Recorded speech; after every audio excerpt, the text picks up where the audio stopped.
Hello, everyone. Yes, I'm still wearing a mask, and I bet many of you are. Maybe not if you're at your home, you're not. My name is Max Orr. It's a delight to welcome you to this Humanities in Action talk. It is our final one of the series this semester, and we're just delighted that you could join us today for it. Before I begin, I want to thank several people who help Carolina Public Humanities do what we do. That was, of course, the Cotton Merca Group and Morgan Stanley have been really wonderful supporters of our K-12 programs. The Carolina Meadows, a retirement community at Chapel Hill. Several of our friends live out there, and Carolina Meadows has been supporting our public programming as well as our K-12 program. We're delighted for their support and thankful. We really couldn't do a lot of our teacher workshops without the generous support of the North Carolina Yana Society, who are underwriting especially our Teaching Hard History workshops, which we hold throughout the state. So we're very thankful for their support. And of course, our partners, the General Alumni Association, who help promote, put on programs, and of course, help publicize them. And are great partners of ours. We do organize programs together a lot. We want to encourage everyone, if you are not a member of the GAA, you should join. You do not need to be an alumni, and there's plenty of opportunities for discounts for wonderful things and great events that the GAA is organizing. Of course, I would be remiss if I did not thank Flyleaf Books. A true sign of civilization is a fully functioning independent bookstore. Normally, these Humanities in Action talks, as many of you know, are here in Flyleaf Books with a live crowd. We are still not in that world, but we are very, very happy that we can continue this great relationship and use this space.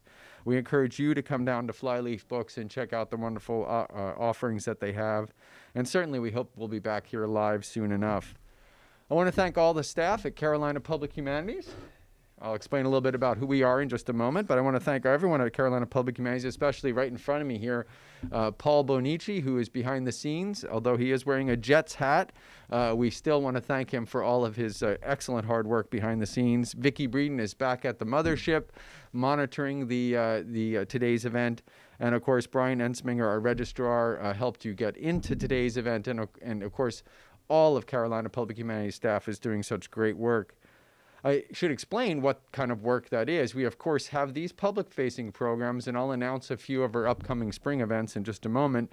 But the hidden side of what we do, many of you are familiar with this, but for those that are new to our program, the hidden side of what we do are extensive outreach to K-12 teachers throughout the state with our Carolina K-12 subsidiary. And that's just bringing invaluable resources of the faculty and scholarship of UNC and making sure that our teachers have access to this great scholarship and new perspectives on important issues. We also have a very extensive community college and state outreach where we're working with community colleges, obviously, but also institutions like libraries throughout the state, again, to make contact with communities that might not have the access to Carolina's great faculty and scholarship. So those are two other ways besides these public-facing programs that we have that we can do this very important work of spreading humanistic knowledge and encouraging reflection and dialogue on important topics with a number of different communities throughout the state. That's our job, and of course I know for Humanities in Action, for our public-facing programs, many of these are ticketed, and we do appreciate you taking time out and donating your resources to these important educational events. I do want to stress to you that we could use all the help we could get, however, on those other aspects of our program. Maintaining this extensive contact with teachers, maintaining those contacts with community colleges. We do that free for all teachers, free for our community colleges, and we need all the help we can get to do that. So I wanted to, I flubbed this last time a little bit. I want to be clear that there's a really great opportunity coming up on March 30th. That is a very special day called Give UNC, and I wanted to make sure that I say it correctly. We have a very, very generous angel giver who has put out a challenge to us, and the challenge is simple. If we receive 25 donations of any kind on Tuesday, March 30th, the day of Give UNC, that will be matched by a $25,000 donation. So we would love to challenge you to wait till Give UNC Day. Go on to the special website. We will have our own category there. It has not been placed there yet, so don't go there now. But go on Tuesday, March 30th, and you'll be able to give to our program to help us in our very important mission, and that will be matched. So thank you for considering doing that. We appreciate any and all donations, and certainly this is an opportunity for us to kickstart an even larger donation. Before I introduce our speaker and get into what we'll be talking about today, I do want to mention some upcoming public programs for us. We've been having great fun with our Lunch with Friends and Strangers project. This is our biography series. I have two coming up. One next week we have our first non-person biography. It should be very fun. We're going to be with Vicky Rovine, who will be talking about the pith helmet and the history of the pith helmet. And it's no stranger to us, but I think we're going to learn a lot about the symbolism of it and how it's been used, both in colonialism and in anti-colonialism. And one important point I want to say about our Lunch with Friends and Strangers program, April 2nd is a university close day. So we are rescheduled. Heidi Kim, who will be coming to talk about Jade Snow Wong, will be rescheduling that for March 31st, for the Wednesday. And we'll announce that, of course, on our website. So we have next Friday, but not the Friday after. And, of course, you can go to our website for the rest of the series for the spring. Next week, we have our final, and actually it's not our final, it's our final of the month of March. How about that? Adventures in Ideas seminar. On Thursday and Friday night, we'll be Learning from Animals, an interdisciplinary look at what animals can teach us from the perspective of classical literature, from the perspective of biology, and from the perspective of religion and ethics. So we hope you can join us for that. We still have plenty of seats available, virtual seats, of course. And finally, I want to mention our Adams Symposium. This is one we're having. This is our big event every spring, free and open to the public. Of course, it is virtual again. But we are bringing down Elizabeth Anderson through the airwaves to join us here at UNC to discuss the work ethic in the 21st century. Elizabeth Anderson is a distinguished professor of philosophy from the University of Michigan and will be joining us on Friday, April 16th for a keynote address. And then on the following morning, we will have an opportunity to have a dialogue with UNC scholars and with you, the public, with Professor Anderson. So please join us for that. We're very excited about the Adams Symposium always. And while we wish it were live, we know that the quality will be excellent, and we hope we can get as many of you to come as possible. Please tell your friends. All right, let's get to today's event. I'm really excited to be introducing our speaker today, Professor Ashley Anderson. Paul will be dropping the bio in there, but I just want to say that we had a great talk with Lunch with Friends and Strangers talking about Habib Ashour, who is a Tunisian labor activist and politician. And Ashley Anderson, some of her main work has been on labor, party organization, and politics in North Africa. However, as a political scientist with big antenna, looking at all of the trends going on in the world, we are looking also at issues like today's issue of populism and its effect on democracy, and a new project that Professor Anderson is working on authoritarianism. So again, important issues, ones that I wish maybe weren't things we need to talk about, but of course that's life, and I'm glad we have such great humanists and social scientists who help us work through the knotty issues around all of these topics.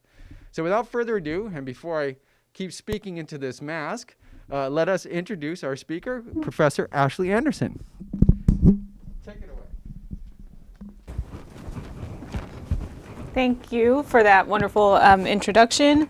And so today I'm going to be talking to you about what I believe is an actually pretty worrying trend in American democracy today, and that is the rise of populist attitudes. So the talk is called The New American Populocracy, and populocracy is not a term that I have coined. It's actually a term that's part of a book by Catherine Fischi, who is an Italian political scientist, but I think there are similar trends going on in America. And so that's what we're going to be talking about today. So we started 2021 with kind of a bang, honestly. In successive weekends in January, we had both the January 6th riots at the Capitol, we had the inauguration of President Joe Biden, and we had the GameStop rally. And you might be wondering, okay, well, what does all of this have in common except for the fact that it happened in January? Well, I'm arguing that all of these events, particularly the first two, the January 6th riots and the GameStop rally, and some of the backlash against this inauguration, are rooted in the same concept, and that concept is populism. So populism, just to give you kind of a definition for people who might not be familiar, is a political framework that considers society to be separated into two groups. That is a group of the people, which are rendered as homogeneous and good, and the elite, which are rendered as corrupt. And in this kind of framework, politics is viewed as a division between good and evil. So it is the good, wholesome people versus this corrupt and evil political elite. Now, people have contested really how populism works. Is it a discourse, right? Is it just framing? Is it an ideology? Is it a thin-centered ideology? I'm going to sideline all of those conversations and just focus on the ways that it manifests in the population. So if we're looking at populism, we should be looking out for three key things. One, we should see a framework that places importance on the sovereignty of the people, right, and their will being enacted in politics. We should also see a contrast between this concept of the people and the concept of the elite. And the elite can be rendered somewhat broadly, right? So it could be the political elite, i.e. government officials, elected officials, but it also could be, for example, the media, the establishment media. It could be the financial elite, the rich. All of these people in various times have been constructed to really threaten the popular will. They're working against the people and what the people want. And then we should also see this Manichaean division of politics. So politics is essentially a struggle between good and evil. There's no middle ground.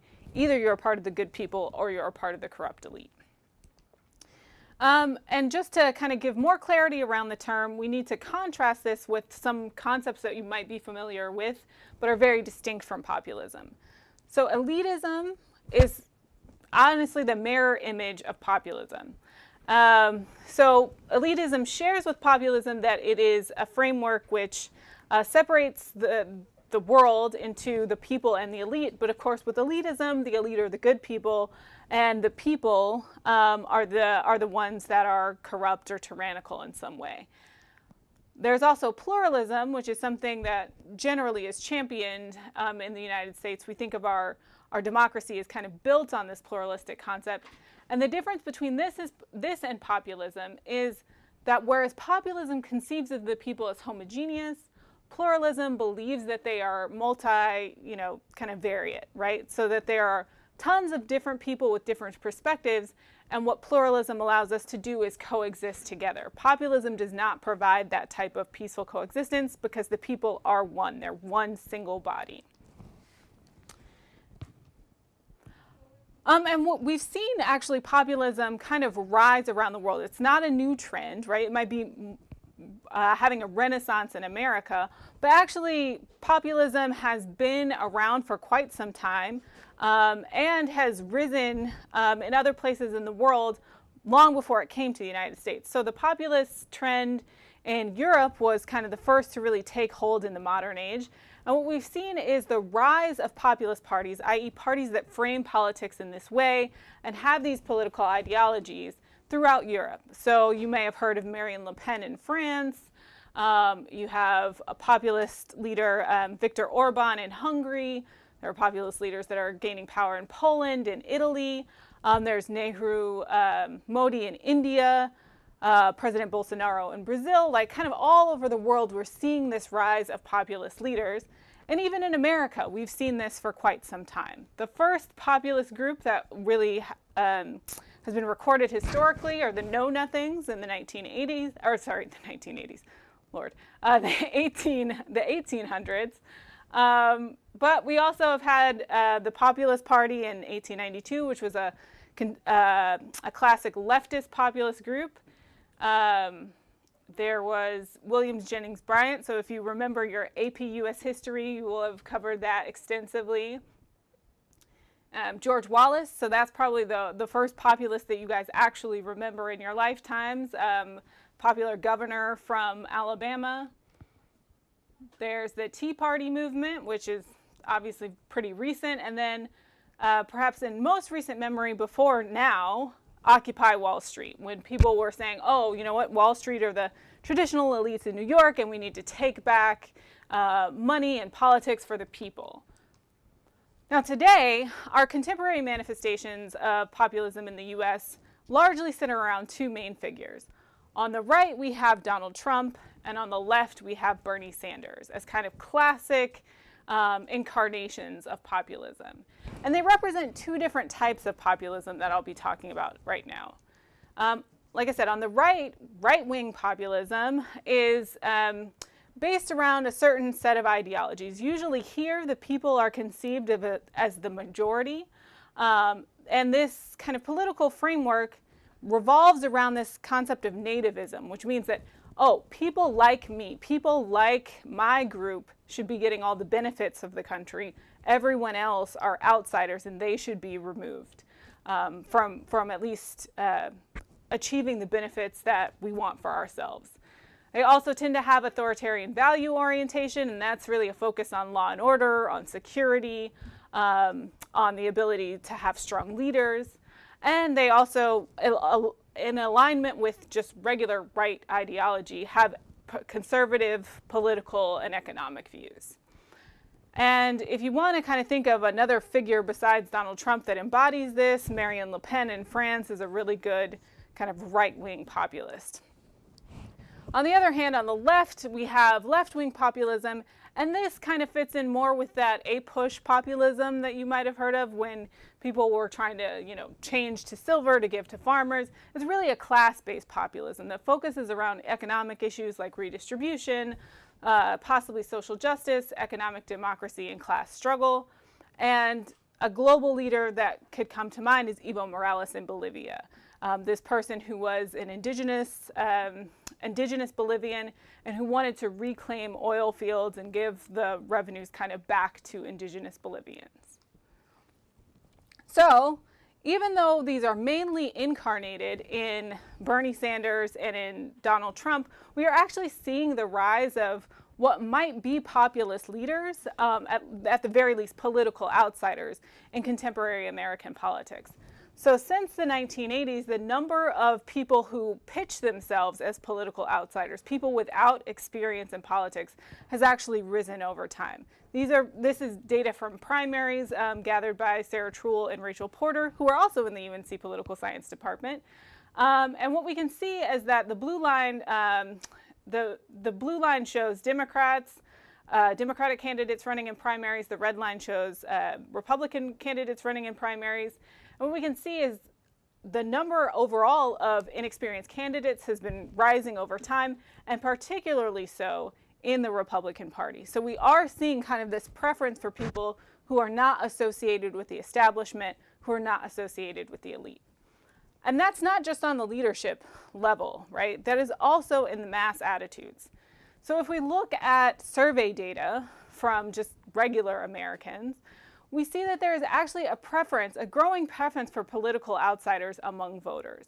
And again, we see trends similar to the ones that we saw in this last chart.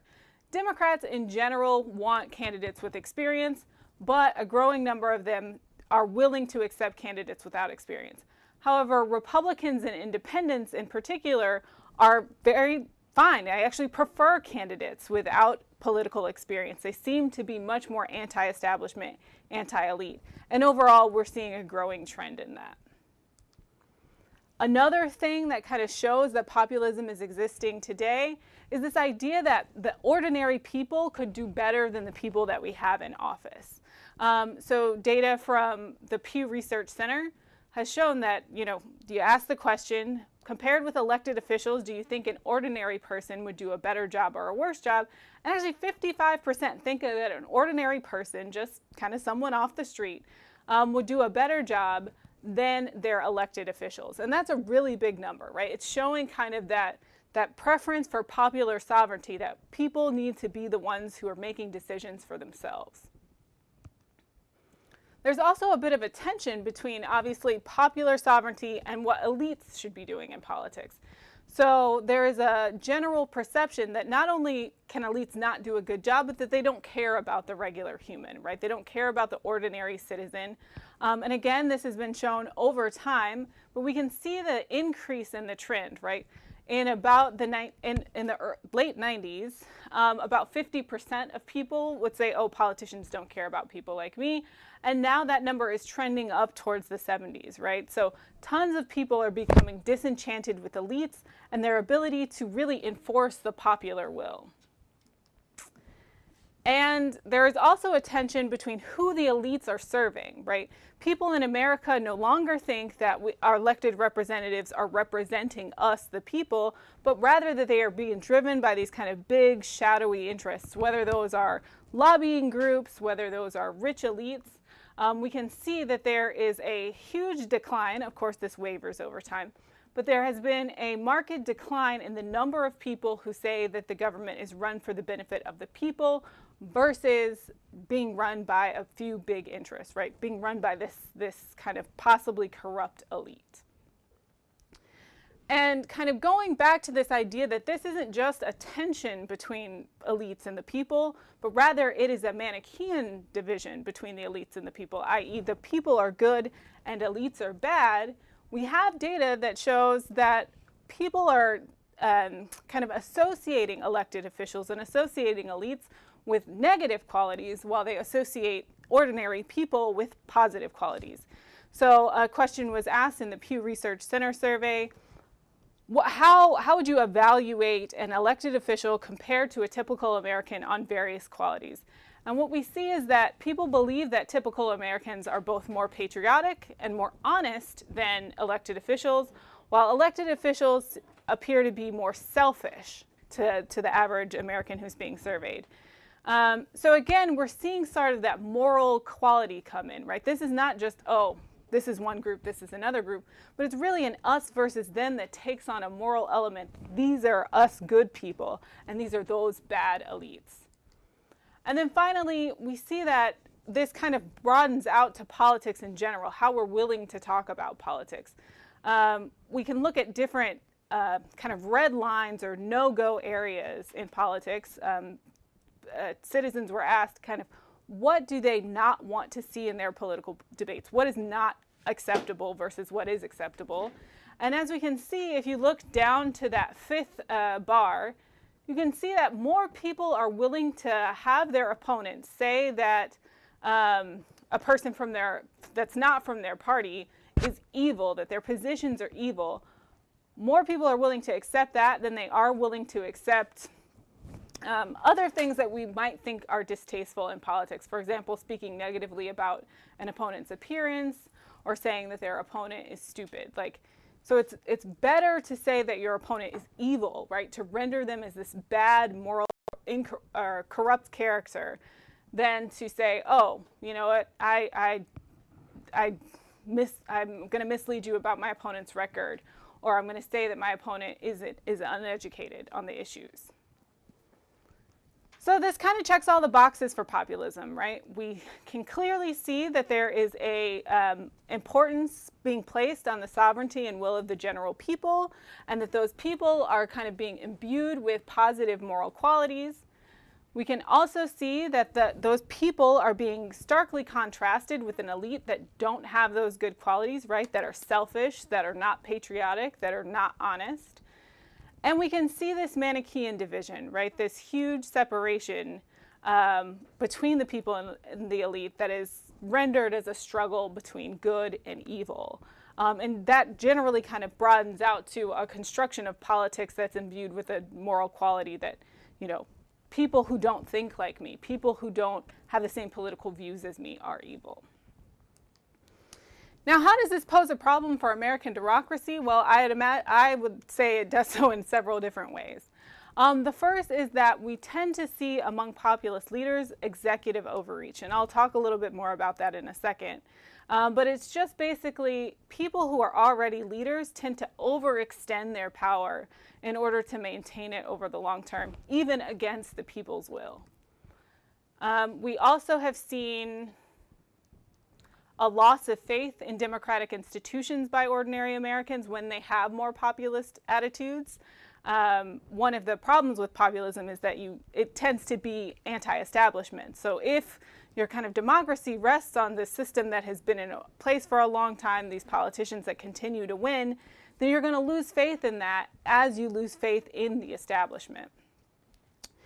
Right-wing populism in particular has been associated with the growth of liberal ideologies, both abroad in Europe and I would argue here as well in America.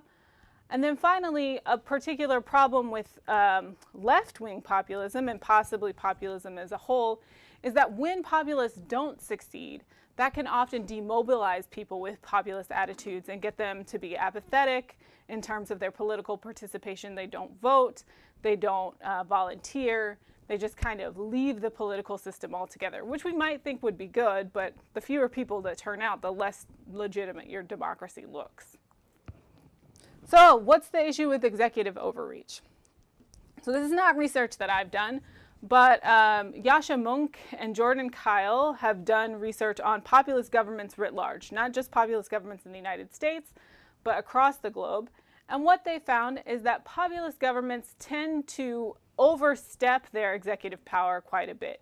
They stay in power for twice as long as a non-populist government. So at about the 10-year mark, less than 6% of non-populist governments are in power, whereas well over that amount are in power at the 10-year mark for populist governments. They also tend to, they're less likely to step down in a kind of regular transition, right? So only 17% of populist governments will step down after free and fair elections. Another 17% of those will decide to just kind of leave office and step down to a lower office. But a full 23% of populist governments are either forced to resign or impeached while in office. And the remaining kind of 30%, there's some not accounted for, of course, the remaining 30% are still in power today, right? So they're much less likely to leave office in kind of a peaceful transfer of power. It's usually some type of scandal or some type of extra institutional process. And they're also more likely, while in office, to amend the rules to maintain their power. So about 50% of populist governments engage in some type of constitutional amendment in order typically to extend their term limits or to reduce checks and balances, right? To reduce the power of the judiciary or to reduce the power of the legislature. It is also the case that we tend to see democratic backsliding when populist governments are in power. And what that means is that we see rollbacks in civil liberties, rollbacks in the freedom of the press, etc. So while under only 6% of populist governments do we see that type of backsliding, non-populist governments do we see that type of backsliding. In a full 23% of governments, we see democracy scores, according to international bodies like Polity4, go down. And in fact, according to the Freedom House, 7% of populist governments reduce civil liberties, 7% reduce freedom of the press, 8% reduce civil liberties. And in general, you can kind of see the big difference in scores. I believe that Turkey's Polity4 score under Erdogan has gone down from almost a 10 to now we're in full autocracy in Turkey. So this rollback of democratic rights, civil liberties is serious under populist governments. And then finally, populist governments are more likely to be corrupt. Over 40% of populist governments are indicted for corruption. And under Hugo Chavez in Venezuela, their ranking on Transparency International's corruption index went down a full 83 positions over the course of his rule. So these are really bad things that are happening under populist governments that might very well threaten our democracy. But when populist leaders behave badly, right, when they overextend their rule, we also tend to have a loss of faith in democracy. We notice that people who have populist attitudes, i.e.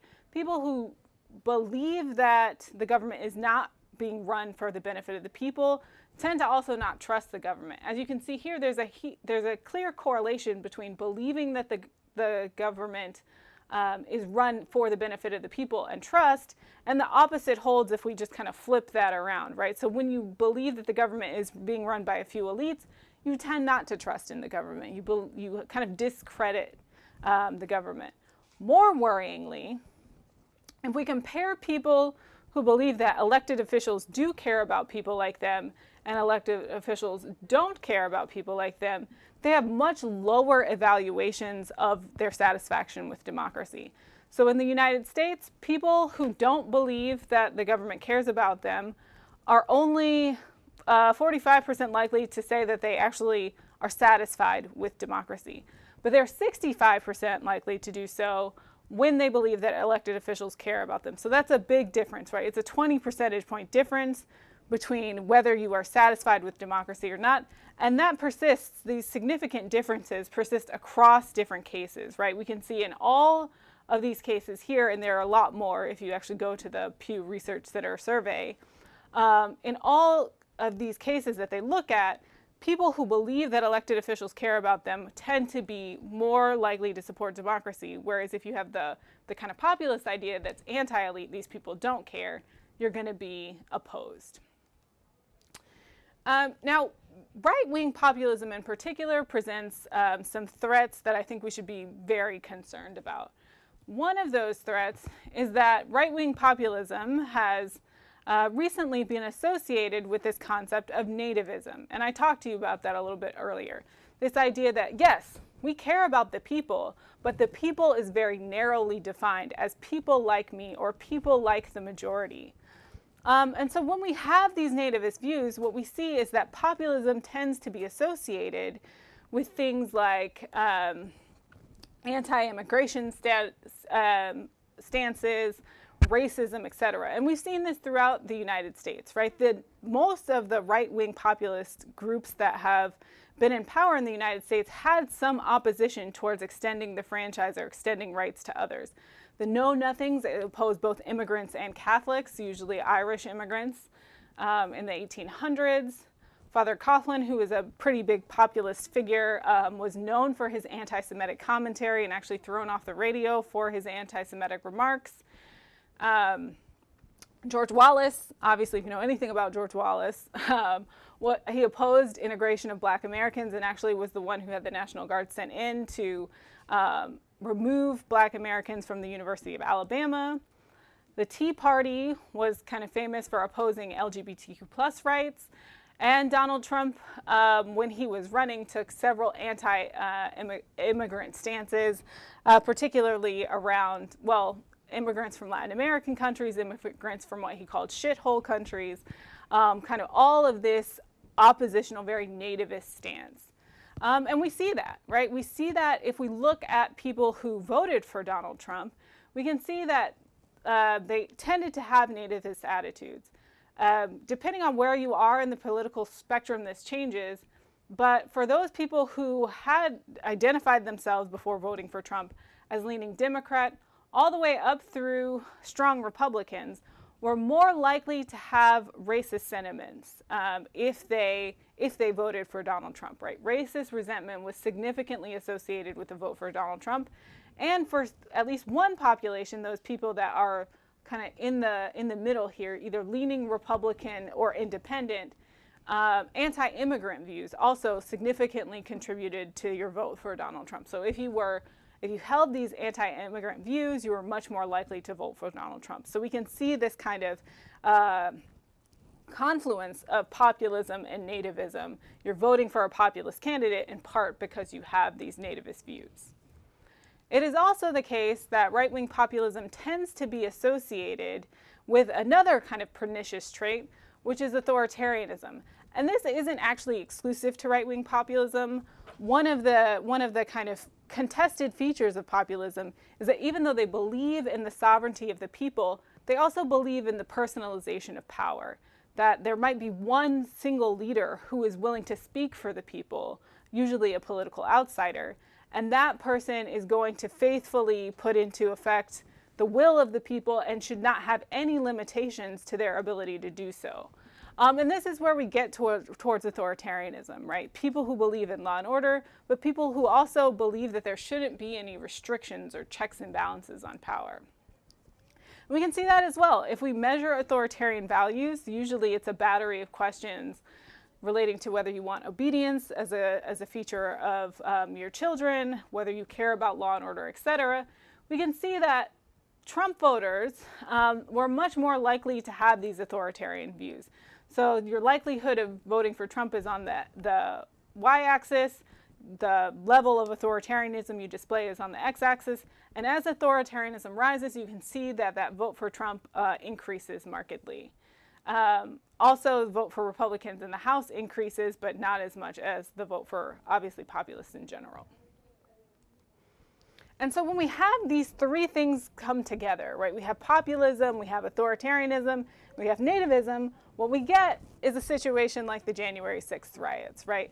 It's a bunch of people out on the streets saying, hey, we want our democracy back. The democracy that was chosen, or the democracy that you think you chose, is not the democracy that represents us. And so we're going to stop you guys from stealing our votes, stop you elites from subverting the popular will. We're going to take back our democracy with the "our" here defined very narrowly to include a certain amount of people and to exclude everyone else. Even if, by the way, that isn't how the vote actually went. The other problem, and this is particularly important, I think, with left-wing populism, is that when left-wing populism doesn't work, when those leaders do not get put into power, we see a lot of demobilization. The people are just kind of like, well, politics isn't for me, you know, there's no way I can beat the system's too strong, and it's always going to be a Goliath type of situation, so I might as well just get out of the way. And why would left-wing populists actually lose? Well, they lose more often, in part because, again, they're focused on class-based politics. Right-wing populists also capitalize on some form of class-based politics, right? They don't advocate for redistribution wholesale, but they're definitely saying, oh, the middle class, the working class Americans are being grifted by Wall Street, et cetera. So half of their population, right, their resonance goes down if right-wing populists are also able to mobilize these kind of middle class voters.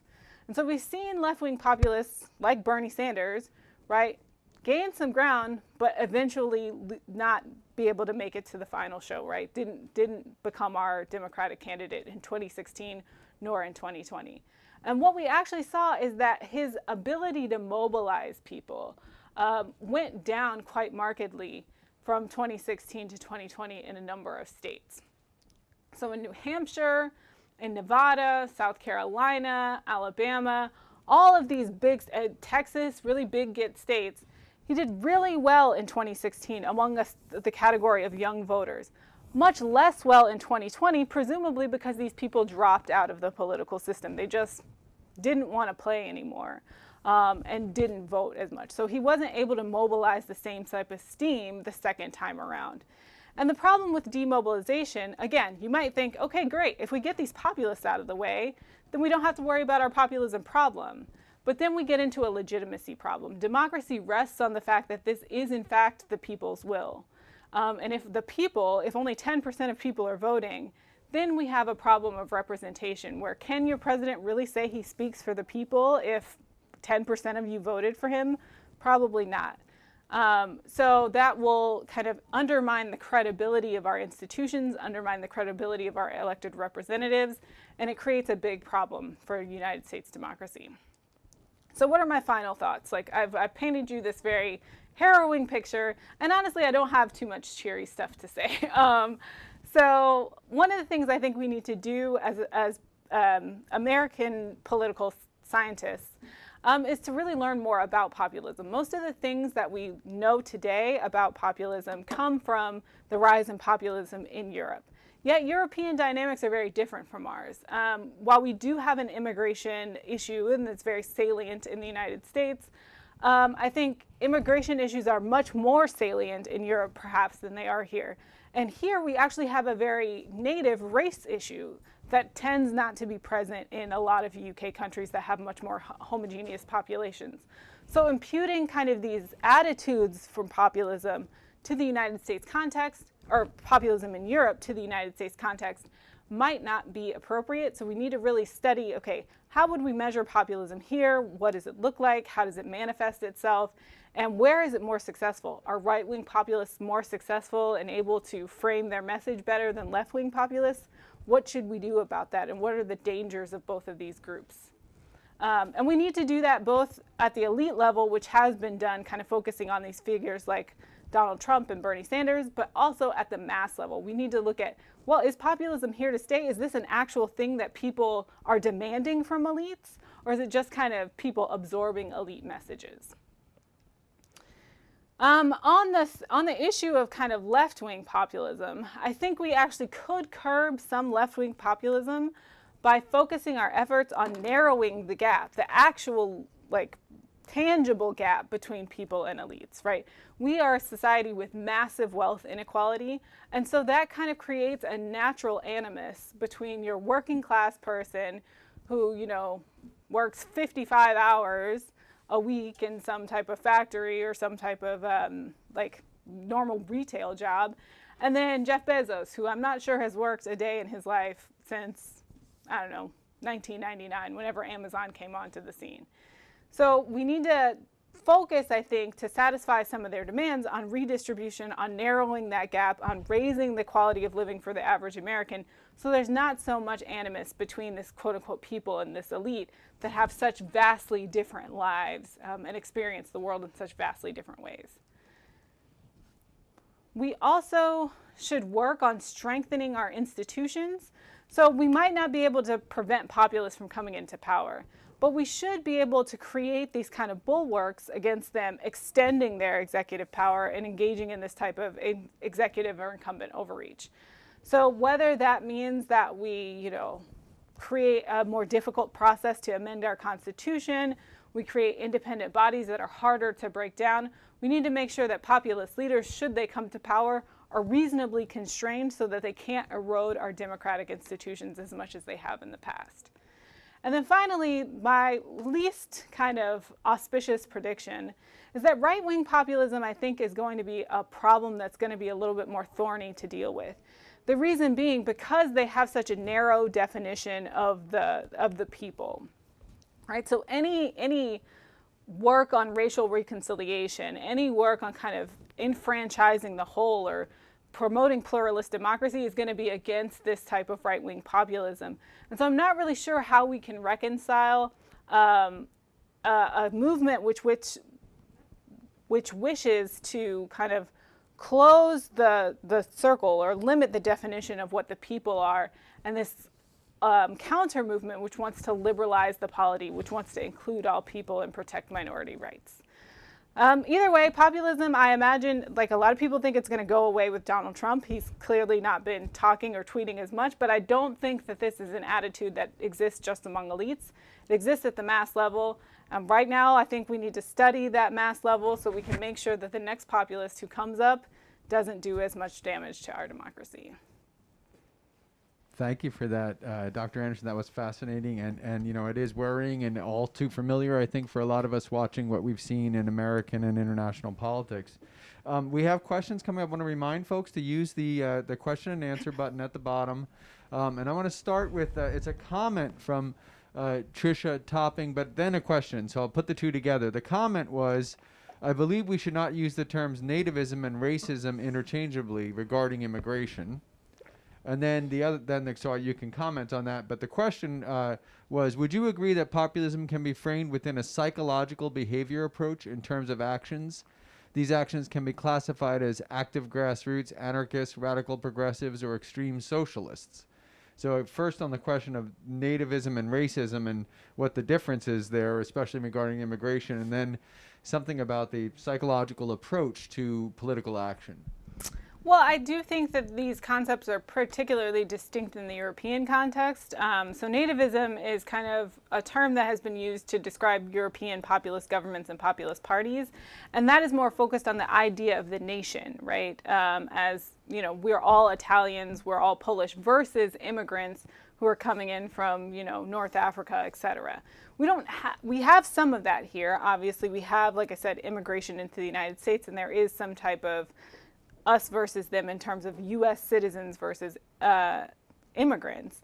However, our race problem, I would argue that it's still somewhat applicable, right? I will say that my position is possibly unique given my race, but I do not think that the United States has always embraced Black Americans, even Latin Americans who were born here, Chinese Americans, as we can see now with COVID, as full U.S. citizens, right? We haven't necessarily been given the full breadth of rights, and we certainly, I don't believe, are considered the people if we're looking at the American people, right? Now, the pluralist concept of a democracy would say we're a big melting pot and that everybody is an American, so on and so forth, but I think the nativist element of it is, right, the people are defined very limitedly. So even if we all live in America, we've all been born here, the American people, when a nativist is thinking of it, does not think of the pluralist melting pot America that we're thinking about, that perhaps you and I might be thinking about. To your second question, is there a psychological element? Now this is where I would say even I need to do more research, right? One of the good things about Carolina Public Humanities is that they encourage us to talk across disciplines. I have very much been kind of intertwined in political science as I've studied this, but there are psychological studies about these qualities. I'm not sure about the 4 categories that you mentioned, but there's some really good research coming out of, what journal is that? I have to get back to you about the journal, but there is some really good research looking at the kind of intersection between populism and authoritarianism as a psychological trait, right, as a mindset. Also, the intersection between populism and nativism along psychological lines. So I would encourage you to do a quick Google Scholar search, and you'll see a couple things pop up. Thank you for that, Professor Anderson. We have a question here from Chris Orr. I recognize that last name. And it's 2 questions. I'll put them together. Are the problematical bad things seem to be on the populism of the right? What is bad about the current populism of the left? And would Bernie Sanders type populism threaten democracy? Yeah, so I think to the extent that populism of the left or the right, focuses on kind of the personalization of power and people questioning, especially when these populists don't come into power, whether the popular will has been enforced. I think that can undermine our democracy. If you remember when Bernie Sanders ran this time, and also when he ran last time, there was kind of this thought of conspiracy, right? That there are shadowy figures working to promote Hillary Clinton over him, and that delegitimizes our democracy, right? It makes people believe that we are not being faithful to the popular will in different ways. But even if he was to come into power, I think there could be some problems, right? A lot of people who have these populist attitudes are okay with strong leaders going around democratic institutions, right? Using executive orders to the extreme. You think about the recent push for Biden, who's not a populist, of course, but the push for Biden to use an executive order to push through this $50,000 of student loan debt forgiveness, right? That we have a process for getting laws done, and people are willing to subvert that process to get them done in a more populist way, because the popular will, people wanting their loans forgiven, should trump, our process for doing so. So that can be very dangerous for democracy as well. And all of those statistics that I gave about executive overreach apply equally to right-wing populists as they do to left-wing populists. The last threat I will say is that often a kind of redistribution when there's huge wealth inequality can in fact erode democracy. It can lead to things like coups and whatnot, especially if elites believe that their interests are being extraordinarily threatened or would be under a redistributive democracy. So that's kind of the end game. If the people that are in power and elites kind of turn over the table and sponsor a coup, then no more democracy for us. Thank you for that answer. And I just said, this seems like it's a conundrum for the left, that you mentioned that one way to sort of dismantle the threat of leftist populism would be to put in some policies like redistribution. So how do you square the circle of mobilizing people on these issues, which I think when you talk about redistribution, it always comes out with some sort of populist idea that the elites have the money. So how do you mobilize the people necessary to put in these policies in a more democratic way without relying on populism to get those votes? I mean, how do you square that? That's a political challenge, it seems like. I mean, it can be a political challenge, but I think there are ways to do it that allow for you to recognize the validity of certain types of elites. You can say, like I said, the elites can be writ very large. So you can say, oh, economic inequality, very unfair. And I, as an elected official who believes in the establishment, who believes in the democratic process, who isn't going to frame myself as a political outsider, but very much just a representative of the people, I'm going to correct this particular part of our unequal system. But the thing with certain populists is that they attack on all fronts, right? It's the economic elite that are bad. It's the political elite that are bad. The media elite are biased as well. And so once you create this generalized elite bias, I don't think you can, that's where it gets harder to square the circle, because how are we going to attack one elite without attacking them all? But I think this, again, might be biased because I was a Warren supporter in 2020. But I think she does have a bit of a populist element to her in that she is, very pro-redistribution. But I don't think she tries to pitch herself as a political outsider or a disruptor in a very big way. And we saw her fail at winning votes with that kind of image in 2020, that she was still a political insider but still going to redistribute. It seems like a really interesting political situation that democracy is always about, appealing to the people and speaking for the people through the democratic consensus or through a majority. That's an issue. How do you, and your point about Elizabeth Warren seems perfectly, she was trying to square both those things, being responsible within the democratic tradition, but also appealing, frankly, to populist issues. Yeah. I mean, that's the thing about populism. It sounds, on the surface of it, it sounds quite good. Don't we, in a democracy, we want the people's will to be enforced. But populism can take that a little too far to the extreme. Great. Thank you for that. We have a question from Tom and Miriam Zitlow. We have, see if I can combine these. Who named this political movement populism, and why did academia and the media allow them to play such a positive sounding word to something that ends up in a way that thwarts democratic processes by removing our civil liberties? And then the other question, I would just sort of throw it in there, is what is the tension between populists and their funders, rich people, elites funding populism? So the first question about how it is that it has this positive sounding word, and we don't really address this well, you are addressing it in academics, but certainly in our public sphere, we don't see this as the threat. Now, as far as the etymology of populism, I can't give you like the first instance, but keep in mind that populism has been around since, the 1800s as an ideology, certainly right? In the Roman days, the populares versus the optimates, right? Yeah, and so I think back then it was a lot less contested of a term, because it was kind of the status quo that the people were a very limited group.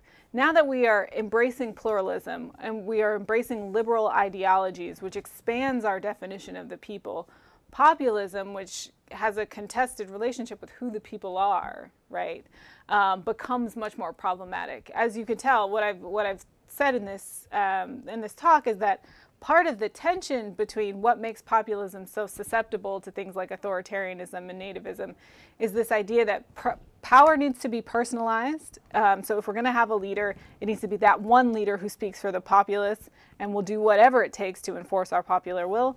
And then the problem with defining the people, right? When it's a limited definition, it kind of rubs up against our more pluralist and liberal ideas. In the past, that wasn't as much of a problem, right? Almost all countries were authoritarian around the 1800s. And so I don't think there was as much tension with the term back then as there is in the contemporary age.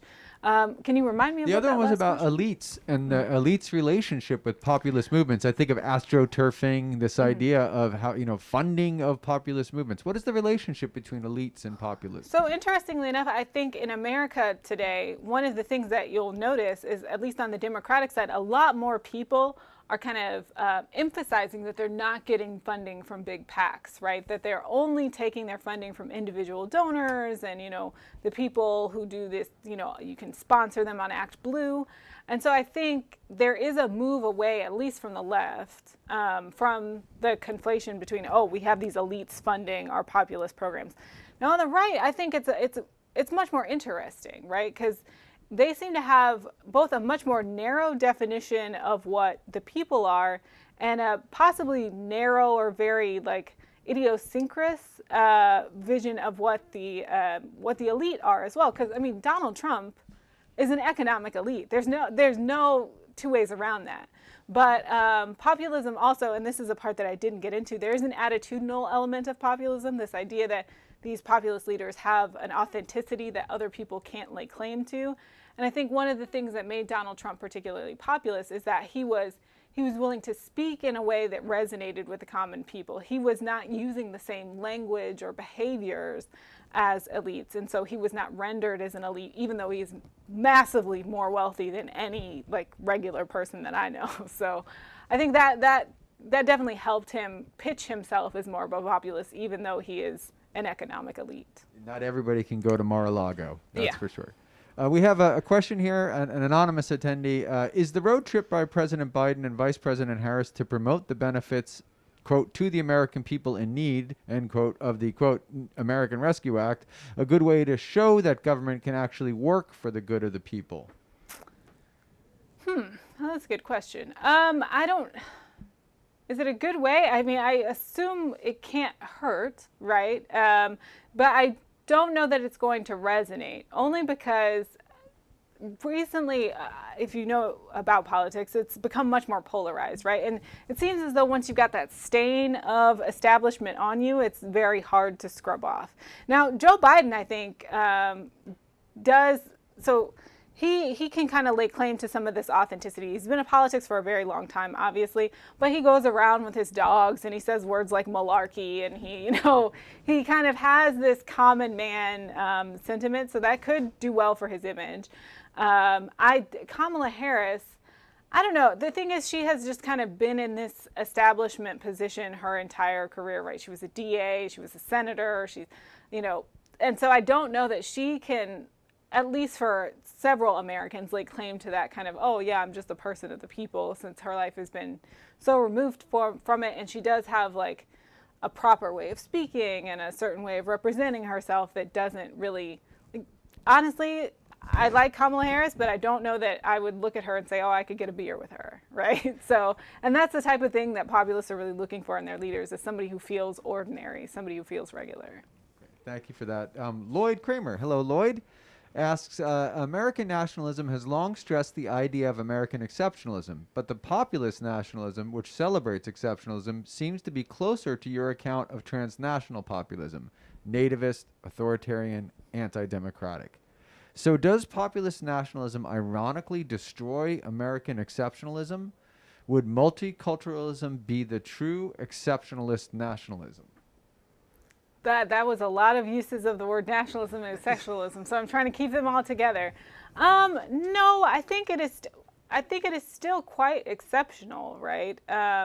So in terms of,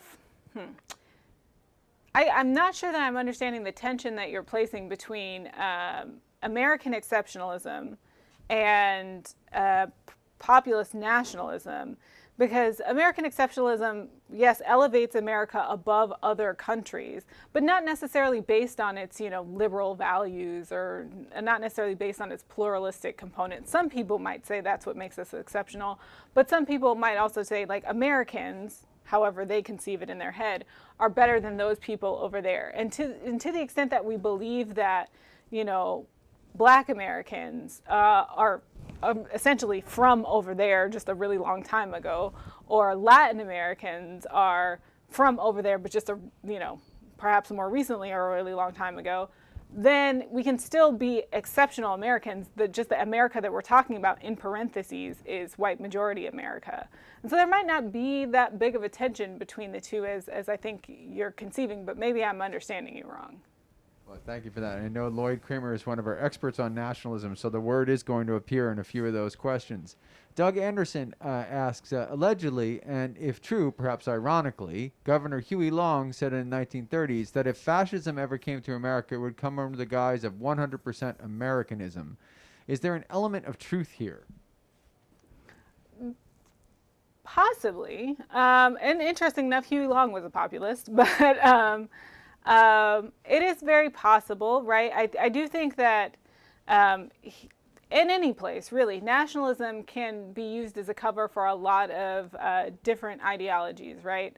And that's, on the one hand, why people think of populism as a thin-centered ideology, that it has to attach to something else to really become salient.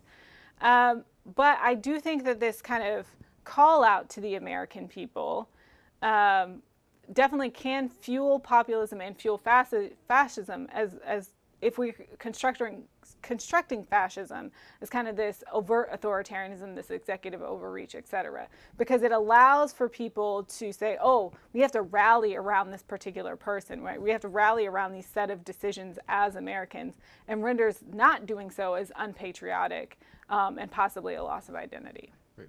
Doug also asked another question about an older American populist, Coughlin. The populism of Coughlin seemed to combine a left economic share the wealth ideology with nativism, but was arguably religiously based. Was this unique, the combination of, this attacking elites and a sharing of the wealth with with nativism and religious sentiment? I'm hesitant to say that it was unique, only because I know of trends, at least in Europe, where there is a confluence of both religious ideology and nativism. And there are also left-wing populist groups in Europe. Now, one of my European colleagues would be much better kind of posed to tell you which party fits this exact mold. But I know that these things can coexist with one another, and I want to say that there is probably a European populist government or populist party that both combines like a more redistributive aspect, right? That left aspect of social or economic democracy with a religious element, with rising religiosity and with nativism. So it's economic redistribution for like native Netherlands or native Dutch people. And perhaps religious, conservative native Dutch people socially, but not for everyone who might be living in the Netherlands. Would you say that American evangelicals who have committed themselves to Donald Trump and to that particular brand of republicanism or conservatism, are they populist? Is this a version of populist religiosity? So there are probably some that are, but this is what I want us to distinguish, right? And this is why I put them in overlapping circles instead of concentric ones, right? Populism does not have to be nativist. Populism does not have to be religious.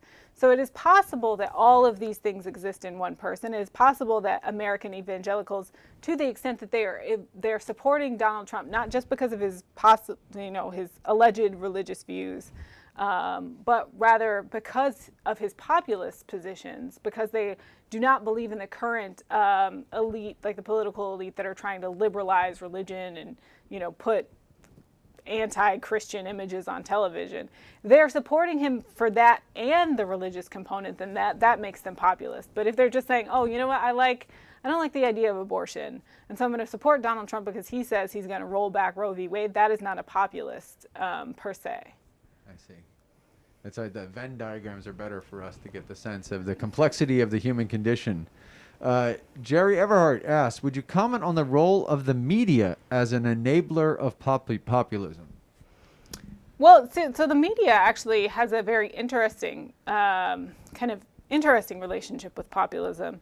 I think the media has definitely enabled the rise of people like Donald Trump because they did not, I think at the beginning, really call out some of his more dangerous elements that were non-populist in nature. But there's a chart that I wanted to show, but I felt like it was just extraneous to the core of the talk, is that people actually are believing less in experts and media experts as well. So that same kind of trajectory that I showed you about believing that agreeing that elected officials care about people like you, there's also a growing distrust in the media for being elitist, right? That it's being run by a few big interests and not really reporting on true facts. So the media has a kind of contentious relationship with populism. They may want to kind of fuel these populist sentiments because they make for good news. They're great clickbait. But actually, I think the rise of populism would undermine most traditional news sources like CNN because they are considered establishment sources. Great, thank you for that. Ron Aycock asks, has the concentration of wealth in the U.S. over the last several decades enhanced the populism movement in our country? Oh, I think so, undoubtedly, especially populism on both sides. Because again, I mentioned that even though populism on the right is more classified by its, typically, at least in Europe and somewhat in the United States, by its nativism, they also tend to gain a lot of supporters from the middle class, right? So not the poorest Americans and perhaps not the richest, but those people in the middle that are working Americans, working Europeans, et cetera. And so I think the growing gap that we've seen between people who work a decent job but are not able to see the types of gains or lifestyles that their parents used to see are really the people that populism is targeting the most, right? Those are the people who tend to gravitate towards these movements. And there's a lot of data to support that. And people who feel what they call nostalgic deprivation, that you saw what your parents could get putting in the same effort as you are putting in now. If they got more than you did and you feel like, oh, the political system doesn't care about people like me anymore, then you're more likely to have these populist attitudes and support populist leaders. Makes perfect sense. I have a question for you, Ashley. It seems like that you set up this Manichaean relationship between the people and the elites. In American society, we are so polarized that it's clear to anyone that it's not just our enemies are the elites. There seems to be a sense that our enemies are half of the other American populace. Mm-hmm. And so, in a situation that is so completely dichotomous this way, or Manichaean is the word you used, is populism just another way of sort of a precursor to civil war? I mean, how does populism work when there is not just an enemy of the elites, but an enemy of another whole half of the society in which you live? So this is where I think we need to really drill down a little bit more on American populism. Not to say that polarization isn't an issue in European countries, but I do think that polarization probably operates on different dimensions there. Here, again, populism allows for outsiders, right, an out group to also be rendered as this, like, you're not a part of the people. And so I think to the extent that we limit our definitions of the people, if polarization is causing us to not consider all the people as the people, but only people like me, people who have the same ideologies as me, people who are of the same race as me, of the same religion as me, whatever that limitation might be, then yes, populism could lead to civil war, especially if we see populism both on the left and the right. Because if leftist populists are also not embracing these liberal social values, that they're willing to exclude all the people on the right from the definition of the people, then there's no reconciliation, right? There's no way to kind of get back to the middle where populism is productive for democracy because the people is not all of the people anymore. And so I think we do need to study this a lot more because generally, particularly from the European context, left-wing populism is assumed to not be as exclusionary. It's supposed to be an inclusionary populism that embraces the values of liberalism and society, et cetera. But I don't know that that's exactly true here, right? I'm a left-wing person. I know some people who are much more extreme on the left than I am, and they don't seem to it's like those people who are crazy on this side, on the other side, can just be left out of it. Like, who cares if they don't want to come along on this, liberal train? Then leave them behind. And I don't know that that's going to be productive for a democracy that will function in this particular context. One of the things that I hear a lot about is, we'll sort of age out of right-wing populism, that this is really a reaction of a generation, and it's not true. We see plenty of young people who are, who are embracing these same ideas. But I would be curious about, do you know anything about age and the appeal of populism? Is it appeals to everyone of all age groups, or any data on that you could share with us? So I don't have any data on that. And again, like I said, the field of populism has done the most, I think, in recent years in Europe. We're still very new to this in America, especially because most of our research has not been focused on the mass level, but around elites and particularly around Donald Trump as like a just kind of exceptional phenomenon, right? So I think we have a long ways to go looking at the cohort effects, but what I can tell you is that there is a cohort effect of lack of faith in democracy. There is a cohort effect of kind of this kind of anti-establishment bias, so that people who are younger actually have more of this anti-establishment bias. And just kind of in my own personal recollections, right, I would imagine that for millennials and possibly Gen Z individuals as well, populism is probably going to be a lot higher. We have undergone several, we've been alive during this kind of expansion of the gap between the working class and the elite. But we've also been alive during several economic crises that seem to hurt the working man much more than it hurts the people on the top.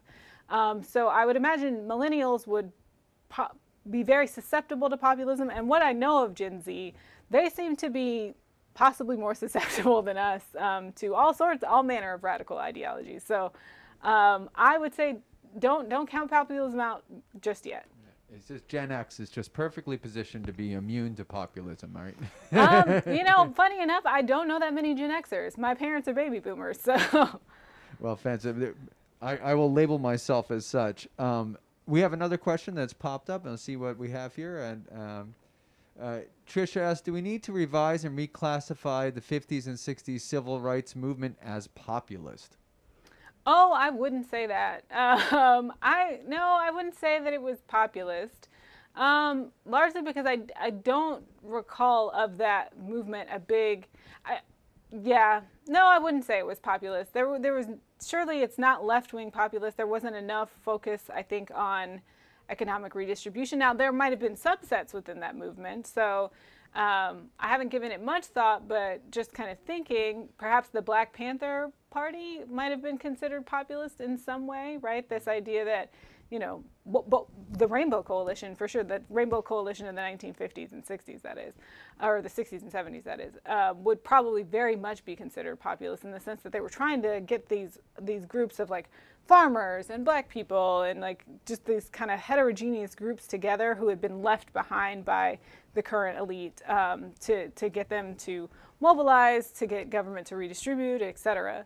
But the civil rights movement to me does not seem populist because it wasn't really about fighting the elite per se, right? And there were elites within the civil rights movement. It was really just about overturning a racial order that was biased against a certain type of American. To build on that question, what about Reverend Barber's Poor People's Campaign? This is, it sounds populist, is it? Or is it also just addressing economic issues? Okay, so here's where you are running up against my lack of knowledge about the United States, right? So again, I mostly focus on the Middle East, and so this I am not sure of, and I would have to get back to you on that. Well, I appreciate that. And it just, I have a question. Luckily, we have a question from Tom and Miriam Zillow again. In one of your charts, you had the lines come together in 2002, as though that is the only time in recent memory that the people thought the government was working for them. Was this due to the events following 9/11, or was there another reason? And if it was due to 9/11, does that imply that Americans will only come together because we were attacked, with the exception of a virus attacking us? Well, that I can't impute from the survey data, right? They just kind of give basic correlations. They didn't really look at what was causing that kind of meeting of the two lines. But I would imagine, yes, it could be a rally around the flag effect. I'm trying to think of other things that would have happened in 2002 that made it less likely that people would perceive that the government was being run for big interests. And I can't think of anything besides, a rally around the flag after 9/11 effect. But I can't definitively say that that is the case. Well, it's certainly not the way we want to be tackling populism, is it? Yeah. Well, I have no more questions right now, but I do want to thank you, Professor Anderson. Can you hear the applause? It's out there. Yay. Yes, it's being flooded with. I want to thank you so much. It's been absolutely a wonderful talk. I know Paul has been putting in the chat various ways that we can access some of the things that you've discussed, as well as our old lunch with friends and strangers talk and other ways we can access your scholarship. What's next for you on this topic? This is just me kind of dipping my toe initially into American politics. American politics has become a lot more fascinating as it has become more authoritarian in nature, which is what I specialize in.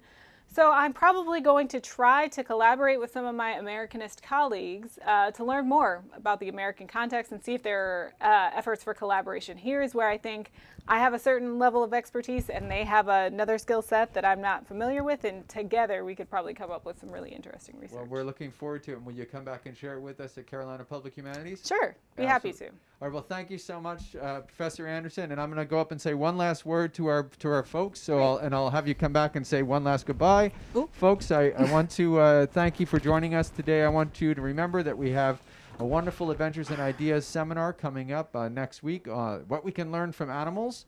Animals seem to be immune to populism, so that's a good thing.